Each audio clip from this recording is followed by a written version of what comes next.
നമസ്കാരം. അമേരിക്കയും ഇസ്രയേലും ചേർന്ന് ആക്രമണം ആരംഭിക്കുന്നതിന് 3 ദിവസം മുൻപ് തന്നെ ഇറാന് ഉത്തര കൊറിയയിൽ നിന്നും ആണവായുധം കൈക്കലാക്കാമായിരുന്നുവെന്ന് US പ്രസിഡന്റിന്റെ മുൻ സുരക്ഷാ ഉപദേഷ്ടാവ്. ട്രംപിന്റെ ആദ്യ ഭരണകാലത്ത് അദ്ദേഹത്തെ സഹായിച്ച അമേരിക്കൻ അഭിഭാഷകൻ ജോൺ ബോൾട്ടനാണ് ഇക്കാര്യം വ്യക്തമാക്കിയത്. ഉത്തര കൊറിയൻ സർക്കാരിനൊരു വിമാനത്തിൽ ഒരു ആണവ ഉപകരണം സ്ഥാപിക്കാനും റഷ്യയിലൂടെ അത് വഴിതിരിച്ചുവിടാനും അഭ്യർത്ഥന ലഭിച്ച 22 മണിക്കൂറിനുള്ളിൽ അത് ഇറാനിലേക്ക് എത്തിക്കാനും കഴിയുമെന്നാണ് അദ്ദേഹം ചൂണ്ടിക്കാട്ടുന്നത്. ഇറാനും ഉത്തര കൊറിയയും തമ്മിലുള്ള ബന്ധത്തെ കുറച്ചു കാണരുതെന്നും ബോൾട്ടൺ വ്യക്തമാക്കി. ഇപ്പോൾ രൂപപ്പെടുന്ന ചൈന റഷ്യ അച്ചുതണ്ടിൽ ഇറാനും ഉത്തര കൊറിയയും രണ്ട് വ്യത്യസ്ത ശക്തികളാണ്. അതിനാൽ അവ തമ്മിലുള്ള സഹകരണം വലിയ ഭീഷണിയാണെന്നാണ് ബോൾട്ടൺ പറയുന്നത്. ഇറാന് വർഷങ്ങളായി ആഗ്രഹിച്ചിരുന്ന ആണവായുധം ഇപ്പോൾ ലഭിക്കുമെന്ന് മുൻ ഉപദേഷ്ടാവ് അവകാശപ്പെട്ടു. അമേരിക്കയുടെ ഓപ്പറേഷൻ എപ്പിക് ഫ്യൂരി ഇറാന്റെ ആണവ മോഹങ്ങളിൽ ഒരു വിള്ളൽ വീഴ്ത്തിയെങ്കിലും ഇറാന് മറ്റു രാജ്യങ്ങളുമായുള്ള സഖ്യം ഉപയോഗിച്ച് ഒരായുധം നേടാമെന്നും ബോൾട്ടൺ വാദിക്കുന്നു. അമേരിക്കൻ ആക്രമണങ്ങളുടെ തരംഗം അവരുടെ ആണവ പദ്ധതികൾക്ക് തടസ്സമായതിനെ തുടർന്ന് ഇറാൻ വേഗത്തിൽ അവയുടെ പുനർനിർമ്മാണം നടത്തുന്നുണ്ടെന്നും വിശ്വസിക്കപ്പെടുന്നു.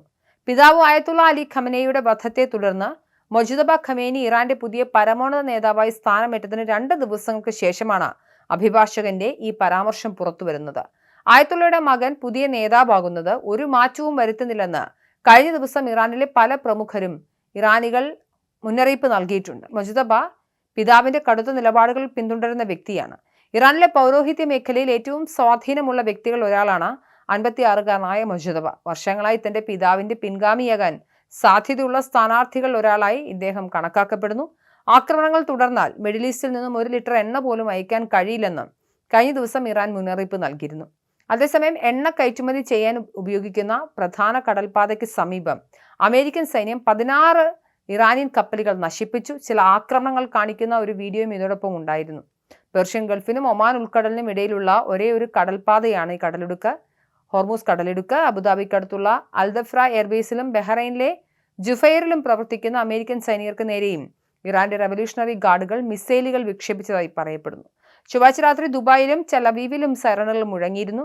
എന്തായാലും ഇറാനും ഉത്തര കൊറിയയും തമ്മിലുള്ള സൈനിക സഹകരണം മിഡിൽ ഈസ്റ്റിലെ ഭൗമരാഷ്ട്രീയ സാഹചര്യങ്ങളെ കൂടുതൽ സങ്കീർണമാക്കുന്നു എന്നാണ് ജോൺ ബോൾട്ടന്റെ വെളിപ്പെടുത്തലുകളിൽ നിന്നും മനസ്സിലാക്കേണ്ടത്.